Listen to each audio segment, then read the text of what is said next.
Donc je continue toujours avec la librairie maths, mais cette fois-ci avec la méthode GCD, c'est de l'anglais, ça veut dire Greatest Common Divisor, donc en anglais, le plus grand diviseur commun.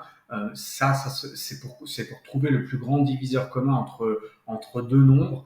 Je sais pas, par exemple, je prends 2 et 4, et là il va me sortir le plus grand diviseur commun entre les deux, qui est 2.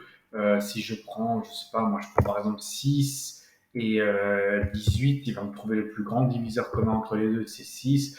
Alors, il y a tout ça, on peut le faire de tête, mais si par exemple, je sais pas, j'avais 122 et 24, là, ça va commencer à devenir compliqué, vous comprenez l'idée. Donc, c'est quand vous pouvez plus faire mentalement, vous pouvez plus le faire avec une calculatrice, c'est dans le même ordre d'idée que ça. Bah là, vous avez une méthode qui est toute faite, vous lui mettez deux nombres à l'intérieur de la méthode, et en sortie, voilà, et même pas besoin de deux en fait, hein, je peux en mettre plusieurs. Bon, on peut essayer, hein. Donc je vais dire, en général, vous faites avec deux, mais vous pouvez le faire, donc on va voir, hein. Si je mets deux, non, allez, je vais mettre plus 4, 6 et 24.